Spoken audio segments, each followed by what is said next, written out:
ہرقل شاہ روم نے قریش کے قافلے میں ایک آدمی بلانے کو بھیجا، اور اس وقت یہ لوگ تجارت کے لیے ملک شام گئے ہوئے تھے، اور یہ وہ زمانہ تھا جب رسول اللہ صلی اللہ علیہ وسلم نے قریش اور ابو سفیان سے ایک وقتی عہد کیا ہوا تھا۔ جب ابو سفیان اور دوسرے لوگ ہرقل کے پاس ایلیا پہنچے جہاں ہرقل نے دربار طلب کیا تھا، اس کے گرد روم کے بڑے بڑے لوگ، علماء، وزراء و امراء بیٹھے ہوئے تھے۔ ہرقل نے ان کو اور اپنے ترجمان کو بلوایا، پھر ان سے پوچھا کہ تم میں سے کون شخص مدعی رسالت کا زیادہ قریبی عزیز ہے؟ ابو سفیان کہتے ہیں کہ میں بول اٹھا کہ میں اس کا سب سے زیادہ قریبی رشتہ دار ہوں۔ یہ سن کر ہرقل نے حکم دیا کہ اس ابو سفیان کو میرے قریب لا کر بٹھاؤ اور اس کے ساتھیوں کو اس کی پیٹھ کے پیچھے بٹھا دو۔ پھر اپنے ترجمان سے کہا کہ ان لوگوں سے کہہ دو کہ میں ابو سفیان سے اس شخص یعنی محمد صلی اللہ علیہ وسلم کے حالات پوچھتا ہوں، اگر یہ مجھ سے کسی بات میں جھوٹ بول دے تو تم اس کا جھوٹ ظاہر کر دینا۔ ابو سفیان کا قول ہے کہ خدا کی قسم اگر مجھے یہ غیرت نہ آتی کہ یہ لوگ مجھ کو جھٹلائیں گے تو میں آپ صلی اللہ علیہ وسلم کی نسبت ضرور غلط گوئی سے کام لیتا۔ خیر، پہلی بات جو ہرقل نے مجھ سے پوچھی وہ یہ کہ اس شخص کا خاندان تم لوگوں میں کیسا ہے؟ میں نے کہا وہ تو بڑے اونچے عالی نسب والے ہیں۔ کہنے لگا اس سے پہلے بھی کسی نے تم لوگوں میں ایسی بات کہی تھی؟ میں نے کہا نہیں۔ کہنے لگا اچھا اس کے بڑوں میں کوئی بادشاہ ہوا ہے؟ میں نے کہا نہیں۔ پھر اس نے کہا بڑے لوگوں نے اس کی پیروی اختیار کی ہے یا کمزوروں نے؟ میں نے کہا نہیں، کمزوروں نے۔ پھر کہنے لگا اس کے تابعدار روز بڑھتے جاتے ہیں یا کوئی ساتھی پھر بھی جاتا ہے؟ میں نے کہا نہیں۔ کہنے لگا کیا اپنے اس دعوی نبوت سے پہلے کبھی کسی بھی موقع پر اس نے جھوٹ بولا ہے؟ میں نے کہا نہیں، اور اب ہماری اس سے صلح کی ایک مقررہ مدت ٹھہری ہوئی ہے، معلوم نہیں وہ اس میں کیا کرنے والا ہے۔ ابو سفیان کہتے ہیں میں اس بات کے سوا اور کوئی جھوٹ اس گفتگو میں شامل نہ کر سکا۔ ہرقل نے کہا کیا تمہاری اس سے کبھی لڑائی بھی ہوئی ہے؟ ہم نے کہا کہ ہاں۔ بولا پھر تمہاری اور اس کی جنگ کا کیا حال ہوتا ہے؟ میں نے کہا لڑائی ڈول کی طرح ہے، کبھی وہ ہم سے میدان جنگ جیت لیتے ہیں اور کبھی ہم ان سے جیت لیتے ہیں۔ ہرقل نے پوچھا وہ تمہیں کس بات کا حکم دیتا ہے؟ میں نے کہا وہ کہتا ہے کہ صرف ایک اللہ ہی کی عبادت کرو، اس کا کسی کو شریک نہ بناؤ، اور اپنے باپ دادا کی شرک کی باتیں چھوڑ دو، اور ہمیں نماز پڑھنے، سچ بولنے، پرہیزگاری اور صلہ رحمی کا حکم دیتا ہے۔ یہ سب سن کر پھر ہرقل نے اپنے ترجمان سے کہا کہ ابو سفیان سے کہہ دے کہ میں نے تم سے اس کا نسب پوچھا تو تم نے کہا کہ وہ ہم سے عالی نسب ہے، اور پیغمبر اپنی قوم میں عالی نسب ہی بھیجے جایا کرتے ہیں۔ میں نے تم سے پوچھا کہ دعوی نبوت کی یہ بات تمہارے اندر اس سے پہلے کسی اور نے بھی کہی تھی تو تم نے جواب دیا کہ نہیں۔ تب میں نے اپنے دل میں کہا کہ اگر یہ بات اس سے پہلے کسی اور نے کہی ہوتی تو میں سمجھتا کہ اس شخص نے بھی اسی بات کی تقلید کی ہے جو پہلے کہی جا چکی ہے۔ میں نے تم سے پوچھا کہ اس کے بڑوں میں کوئی بادشاہ بھی گزرا ہے تو تم نے کہا کہ نہیں۔ تو میں نے دل میں کہا کہ ان کے بزرگوں میں سے کوئی بادشاہ ہوا ہوگا تو کہہ دوں گا کہ وہ شخص اس بہانے اپنے آباء و اجداد کی بادشاہت اور ان کا ملک دوبارہ حاصل کرنا چاہتا ہے۔ اور میں نے تم سے پوچھا کہ اس بات کے کہنے یعنی پیغمبری کا دعویٰ کرنے سے پہلے تم نے کبھی اس کو دروغ گوئی کا الزام لگایا ہے؟ تم نے کہا کہ نہیں۔ تو میں نے سمجھ لیا کہ جو شخص آدمیوں کے ساتھ دروغ گوئی سے بچے وہ اللہ کے بارے میں کیسے جھوٹی بات کہہ سکتا ہے۔ اور میں نے تم سے پوچھا کہ بڑے لوگ اس کے پیرو ہوتے ہیں یا کمزور آدمی؟ تم نے کہا کمزوروں نے اس کی اتباع کی ہے۔ تو دراصل یہی لوگ پیغمبروں کے متبعین ہوتے ہیں۔ اور میں نے تم سے پوچھا کہ اس کے ساتھی بڑھ رہے ہیں یا کم ہو رہے ہیں؟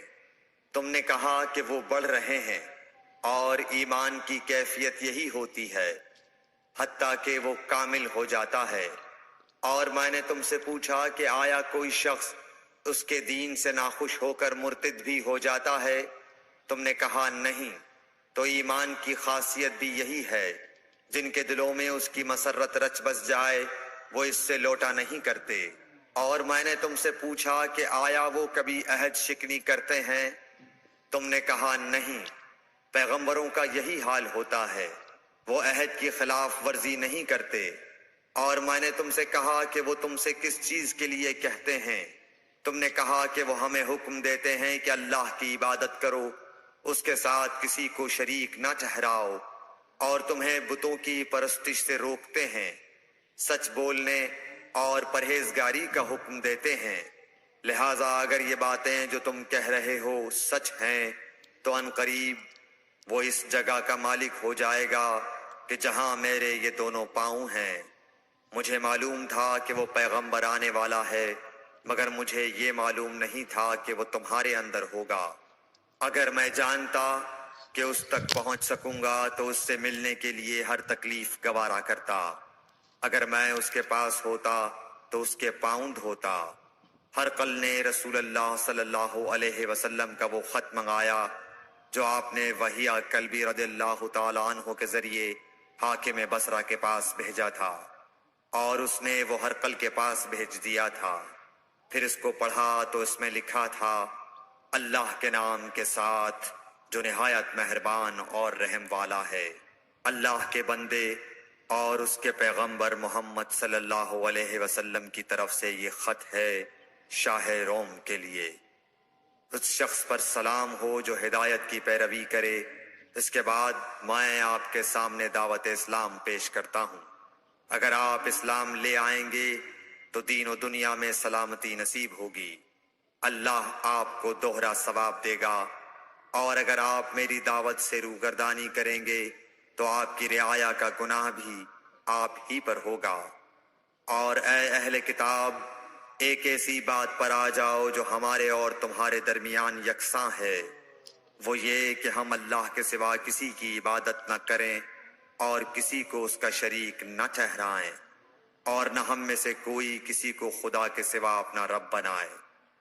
پھر اگر وہ اہل کتاب اس کتاب سے منہ پھیر لیں تو مسلمانوں، تم ان سے کہہ دو کہ تم مانو یا نہ مانو، ہم ایک خدا کے اطاعت گزار ہیں۔ ابو سفیان کہتے ہیں، جب ہرقل نے جو کچھ کہنا تھا کہہ دیا اور خط پڑھ کر فارغ ہوا تو اس کے ارد گرد بہت شور و غوغا ہوا، بہت سی آوازیں اٹھیں اور ہمیں باہر نکال دیا گیا۔ تب میں نے اپنے ساتھیوں سے کہا کہ ابو کبشہ کے بیٹے حضرت صلی اللہ علیہ وسلم کا معاملہ تو بہت بڑھ گیا۔ دیکھو تو اس سے بنی اصفر روم کا بادشاہ بھی ڈرتا ہے۔ مجھے اس وقت سے اس بات کا یقین ہو گیا کہ حضور صلی اللہ علیہ وسلم ان قریب غالب ہو کر رہیں گے، حتیٰ کہ اللہ نے مجھے مسلمان کر دیا۔ راوی کا بیان ہے کہ ابن ناطور ایلیا کا حاکم ہرقل کا مصاحب اور شام کے نصارہ کا لاٹ پادری بیان کرتا تھا کہ ہرقل جب ایلیا آیا ایک دن صبح کو پریشان اٹھا تو اس کے درباریوں نے دریافت کیا کہ آج ہم آپ کی حالت بدلی ہوئی پاتے ہیں، کیا وجہ ہے؟ ابن ناطور کا بیان ہے کہ ہرقل نجومی تھا، علم نجوم میں وہ پوری مہارت رکھتا تھا۔ اس نے اپنے ہم نشینوں کو بتایا کہ میں نے آج رات ستاروں پر نظر ڈالی تو دیکھا کہ ختنہ کرنے والوں کا بادشاہ ہمارے ملک پر غالب آ گیا ہے۔ بھلا اس زمانے میں کون لوگ ختنہ کرتے ہیں؟ انہوں نے کہا کہ یہود کے سوا کوئی ختنہ نہیں کرتا، سو ان کی وجہ سے پریشان نہ ہوں۔ سلطنت کے تمام شہروں میں یہ حکم لکھ بھیجیے کہ وہاں جتنے یہودی ہوں سب قتل کر دیے جائیں۔ وہ لوگ انہی باتوں میں مشغول تھے کہ ہرقل کے پاس ایک آدمی لایا گیا جسے شاہ غسان نے بھیجا تھا۔ اس نے رسول اللہ صلی اللہ علیہ وسلم کے حالات بیان کیے۔ جب ہرقل نے سارے حالات سن لیے تو کہا کہ جا کر دیکھو وہ ختنہ کیے ہوئے ہے یا نہیں۔ انہوں نے اسے دیکھا تو بتلایا کہ وہ ختنہ کیا ہوا ہے۔ ہرقل نے جب اس شخص سے عرب کے بارے میں پوچھا تو اس نے بتلایا کہ وہ ختنہ کرتے ہیں۔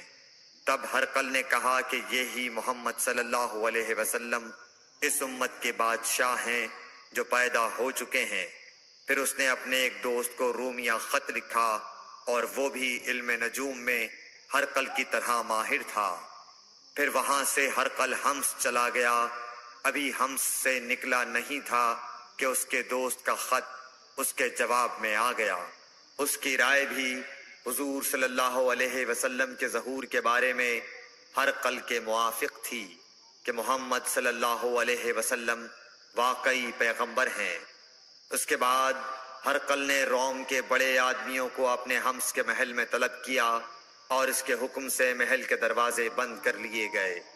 پھر وہ اپنے خاص محل سے باہر آیا اور کہا، اے روم والو، کیا ہدایت اور کامیابی میں کچھ حصہ تمہارے لیے بھی ہے؟ اگر تم اپنی سلطنت کی بقا چاہتے ہو تو پھر اس نبی صلی اللہ علیہ وسلم کی بیعت کر لو اور مسلمان ہو جاؤ۔ یہ سننا تھا کہ پھر لوگ وحشی گدھوں کی طرح دروازوں کی طرف دوڑے مگر انہیں بند پایا۔ آخر جب ہرقل نے اس بات سے ان کی یہ نفرت دیکھی اور ان کے ایمان لانے سے مایوس ہو گیا تو کہنے لگا کہ ان لوگوں کو میرے پاس لاؤ۔